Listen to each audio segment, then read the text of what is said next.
kombo na Yesu Kristo tolobi amen. Amen. Tolobi amen. Amen. Tolobi Yesu na biso ngoko makasi. Voilà bien aimé, tozali bato esengo parce que nous avons sali so grâce. Tout moi lisusu tongo ya lelo. Obilobi ntango nazolanda information totala la TV komona na mboka lokola Espagne 832 morts na jour moko na minokeli na mawa. Obi bamboka wana ba Espagne eza bamboka moko oyo okete ya osakana te ije bali kotose yango mais bato bali kokufa mais biso na RDC kala mboka na biso mais bato baza na bomoi bakufa ndenge wana ezali te soki eza monene na Nzambe te eza moto mosusu te voilà tala oza na intérêt. Yes! Yes!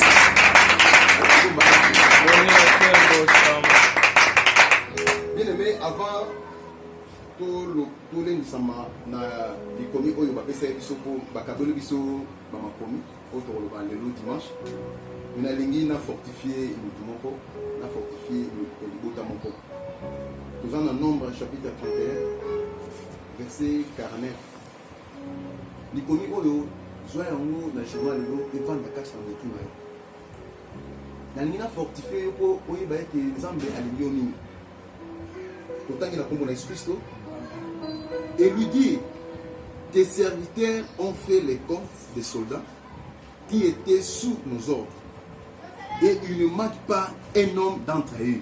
Alléluia. Amen. Il ne manque pas un homme d'entre nous.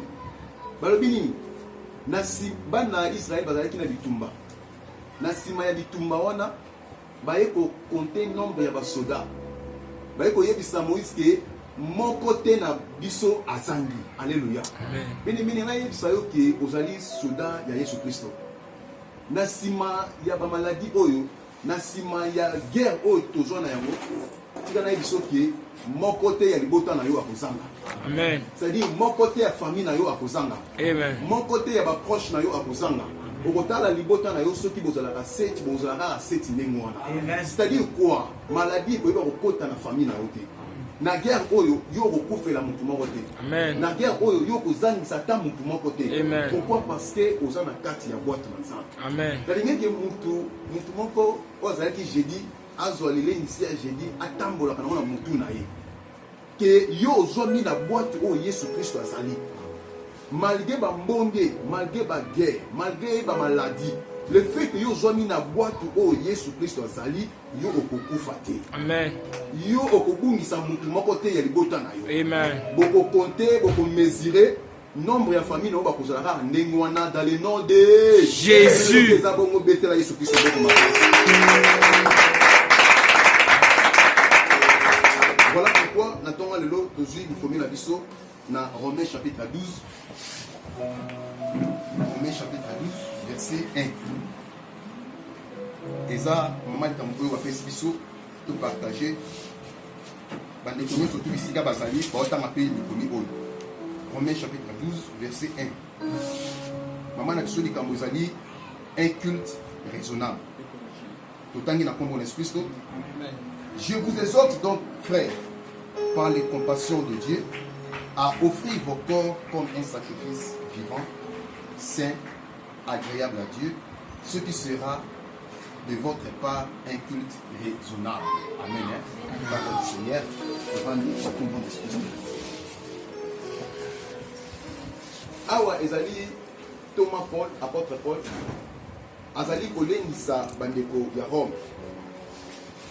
Que na bolingo ya Nzambe bayeba kopesa banzoto na bango lokola mbeka ya bomoi oyo ezali esantu ebongami epai ya Nzambe yango nde kosala losambo moko ya malamu.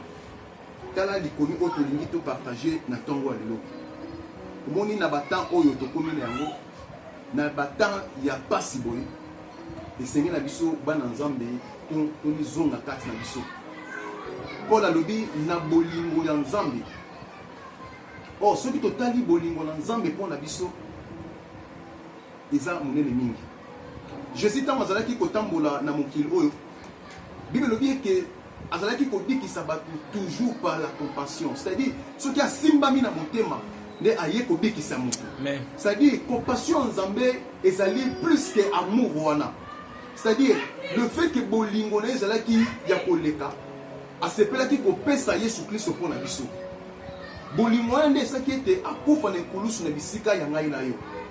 Ngai na yo tozalaki bato ya masumu, ngai na yo tozalaki bato oyo tobomisamaki mpona kolia epai ya bandoki, tozalaki bilei ya bandoki, tozalaki basoso ya bandoki, bangulu ya bango.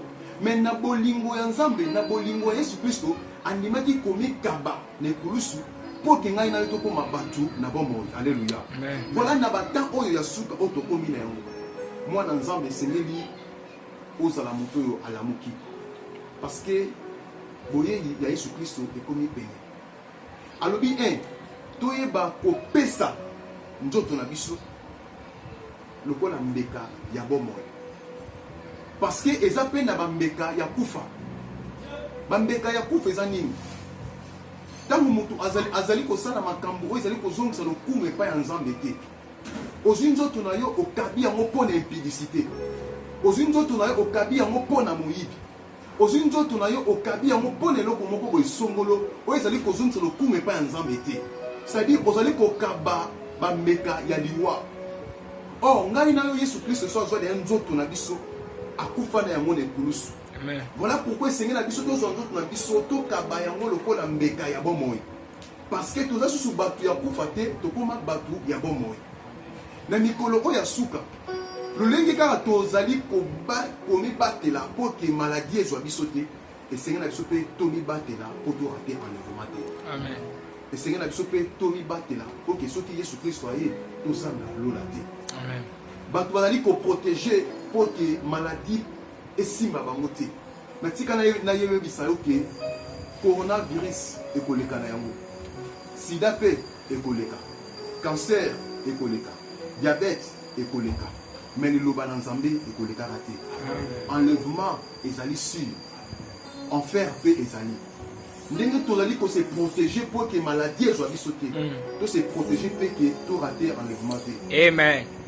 Voilà pourquoi Seigneur na biso to nzoto na biso to pesa yango epai ya Nzambe. Pourquoi balobi kaka nzoto? Parce que nzoto ezali des portes d'entrée oyo kozala eke tomona Nzambe to pe tomona Nzambe te. Ezali nzoto oyo. Nzoto ezali kokamba biso na makambo ya mabe mingi.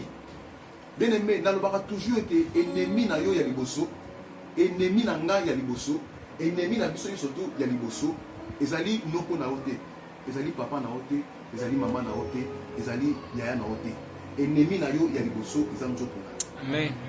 Parce que nzoto nde mutu ezali koempêcher ke yo oyebana komona Nzambe. Bien aimé, tango nyonso nzoto ezali komema ona ba désir moko ezali contraire na volonté na Nzambe, yebaka ete nzoto ezali ko préparer enfer pour na yo. Yango wana il faut que likara ete âme na yo eyeba ko dominer nzoto na yo. Voilà pourquoi na bata oyo esenga na biso to kaba nzoto na biso epa na Nzambe. C'est-à-dire ba posa nyonso tu ya nzoto na biso e mema epai na Nzambe. Tozala bato oyo tokolinga Nzambe ke lisengo ya mokili. Balobi tokaba yango lokola mbeka esantu. Pourquoi? Parce que tozali basaint. Yesu Kristo akufa akoma mosumu kipoke ngana tokoma basaint, tokoma basantu. Alléluia. C'est-à-dire tozali susu bato oyo akomi pesa na ba désir ya mokili oyo te. Bien aimé, biloko ya mokili ekoleka. À quoi sert, à quoi bon à un homme de gagner ce monde, de gagner le plaisir de ce monde, kasa yeba ko perdre âme na ye na mokolo ya suka. Bien aimé, na ko sorte mikolo ekomi mabe, ekomi ntango ya kokaba bomoi na biso epai na Nzambe, ekomi ntango ya kozwa nzoto oyo kopesa yango epai ya Yesu Kristo, kozwa bapose ya nzoto oyo kobonzela yango Yesu Kristo, ke Yesu Kristo adomine kati na vie na ye. Soki ozalaki kosala Nzambe na lolenge moko ya mabe, c'est le moment ya kotala vie na yo. Parce que tant Yesu Christ akoya eyebani te, tant Jésus akoya eyebani te, mais bilembo oyo ayebisa biso ezali déjà kopusana, ezali pe déjà komonana. Sur le temps monto mizonga kati na ye azwa décision ya koloba non, nazwi beauté na ngai na pesi yango Yesu Christ, nazwi jeunesse na ngai na pesi yango pa ya Yesu Christ. Parce que tant Yesu Christ akoya obika. Bien aimé, et l'autre au salaire qui est tourné pour la main. ezali Saint-Esprit. Ce qui Saint-Esprit vandi kati na yo, yango nde ekozala ete oyeba na komona ensemble. Saint-Esprit ekozala lokola ema. Tango Yesu Kristo akoya, Saint-Esprit na Yesu ekozala lokola moko azali ema, moko azali lokola libende. Nde ekoyeba na kobendana. Oh, Bible lobi eke toyeba na koattriste Saint-Esprit te. To koattriste Saint-Esprit ndenge nini? Tango tozali kotambola na mabe. Wana to aussi sa force ya ema. To aussi sa force ya libende.